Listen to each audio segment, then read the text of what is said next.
Drama drama drama.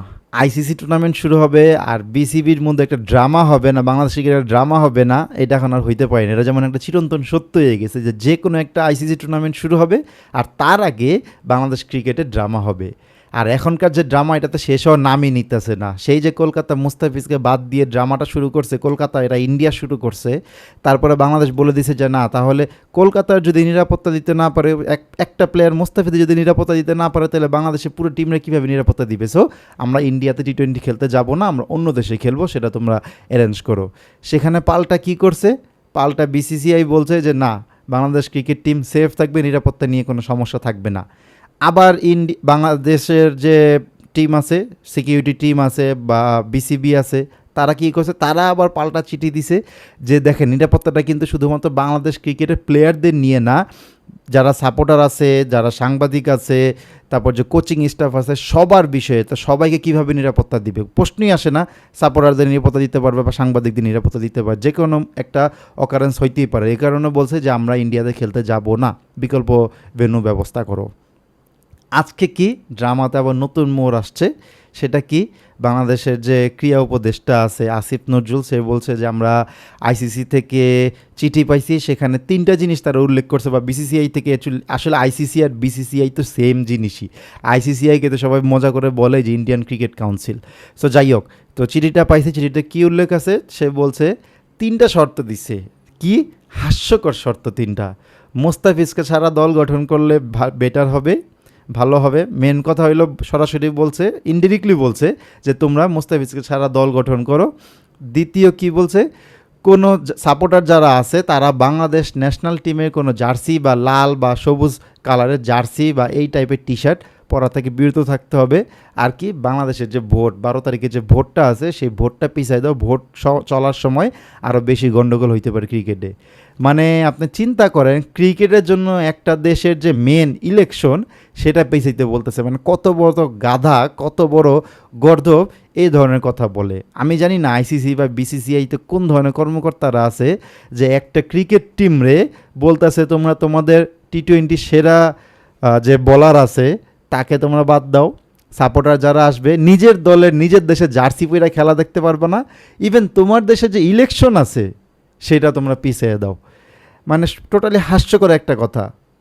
এত কিছু আমি বুঝি না। আমি মনে করি বাংলাদেশে যদি আত্মসম্মান থাকে, আত্মমর্যাদা থাকে, লাগলে ক্রিকেটের থেকে এক বছরের জন্য যদি বহিষ্কারও করে, লাগলে 1 বছরের বহিষ্কার হবে, কিন্তু ইন্ডিয়াতে খেলতে যাওয়া উচিত না আমি মনে করি। এত কিছুর পরও ইন্ডিয়াতে যদি বাংলাদেশ খেলতে যায়, তাদের মর্যাদাটা কোথায় যাবে? আর ইন্ডিয়ার বিসিসিআই বা আইসিসির মর্যাদাটা কত উপরে উঠবে, তাদের পাওয়ারটা কত উপরে উঠবে, সেটা সবাই আপনারা গেস করতে পারতেছেন। ভিডিওটা বেশি বড় করব না। কোনোভাবেই আমি চাই না যে বাংলাদেশ ইন্ডিয়াতে গিয়ে টি-20 ওয়ার্ল্ড কাপ খেলুক, যত বেশি নিরাপত্তা দেখ না কেন। এখন তারা আবার বলতেছে কি, তাদের ম্যাচ কলকাতা থেকে চেঞ্জ করে অন্য 2টা ভেন্যুতে দিবে, চেন্নাইতে দিবে আর একটা তিরুভূমি না আরেকটা জায়গা যে আছে সেখানে দিবে। তো সেখানে কি ইন্ডিয়ান নাই? সেখানেও তো ইন্ডিয়ান, দেশটা তো পুরো ইন্ডিয়াতেই, তাই না? সাপোর্টার তো সব জায়গাতেই আছে, সব জায়গাতেই তো নিরাপত্তার সমস্যা আছে। তো সেখানে কি নিরাপত্তা দিবেন? মানলাম প্লেয়ারদের নিরাপত্তা দিছে, সাপোর্টারদের কে নিরাপত্তা দেখবে? সাংবাদিকদের কে নিরাপত্তা দিবে? এভাবে কি নিরাপত্তা দেওয়া পসিবল? দেওয়া পসিবল না। আর এত নিরাপত্তার ভিড়ে আপনার মনে যদি সবসময় ভয় থাকে, তাহলে কি আপনি মাঠে ভালো পারফরমেন্স করতে পারবেন? কোনোভাবে মাঠে ভালো পারফরমেন্স করতে পারবেন না। সো আমি বলি, যদি তারা ইন্ডিয়ার বাইরে খেলা না ফালায়, শ্রীলঙ্কাতে যদি তারা খেলা না দেয়, তাহলে আমি মনে করি বাংলাদেশে বয়কট করা উচিত। ওয়াকওভার দিবে, ওকে। নিষিদ্ধ করবে, ওকে। কিন্তু বিশ্ব ক্রিকেটে ইন্ডিয়ার যে পাওয়ার, সেটা একটু হইলেও নিচে নামবে।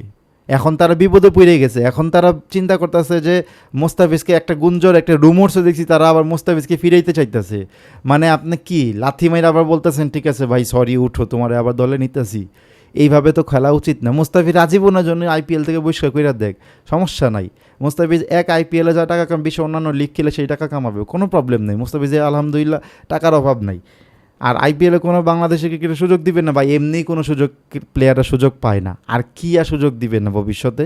সো আমি বললে, এটা যদি বাংলাদেশ সাহস কইরা একবার আইসিসিরে বয়কট করতে পারে বা ইন্ডিয়া টি-20 বয়কট করতে পারে, যদি তারা বলে যে খেলতে হলে ইন্ডিয়াতে খেলতে হবে, নাইলে ওয়াকওভার, আর বিসিবি যদি অ্যাকসেপ্ট করে ওকে তাইলে আমরা খেলবো না, ওয়াকওভার দিয়ে দিই, তাইলে বাংলাদেশের ক্রিকেটের যে মর্যাদা সেটা একেতে উপরে উঠবে, প্লাস ইন্ডিয়ার বিসিসিআই এর গালে যে একটা থাপ্পড় পড়বে, সারা জীবন বিসিসিআই এটা মনে রাখবে বা আইসিসি এটা মনে রাখবে। আইসিসি আর বিসিসিআইতে একই জিনিস আসলে। সো এই ছিল আজকে ভিডিওটা। আপনাদের মতে কি মনে হয়, ইন্ডিয়া যদি শর্ত জুড়ে দেয় যে খেলতে হইলে ইন্ডিয়াতে খেলতে হবে, নাইলে ওয়াকওভার পাবা, তাহলে কি বাংলাদেশে খেলতে যাওয়া উচিত কি না আপনারা জানায়েন। আর কি শ্রীলঙ্কাতে খেলা উচিত কি না, নাকি বাংলাদেশ যে নিজেদের যে সিদ্ধান্ত নিছে যে আমরা খেললে ইন্ডিয়ার বাইরে খেলবো, এছাড়া খেলবো না, যত ভয়ভীতি দেখাও, এই সিদ্ধান্তটা সঠিক কি না সেটাও কিন্তু আপনারা কমেন্ট বক্সে জানাইতে পারেন। সবাই ভালো থাকবেন, সুস্থ থাকবেন। আল্লাহ হাফেজ, আসসালামু আলাইকুম।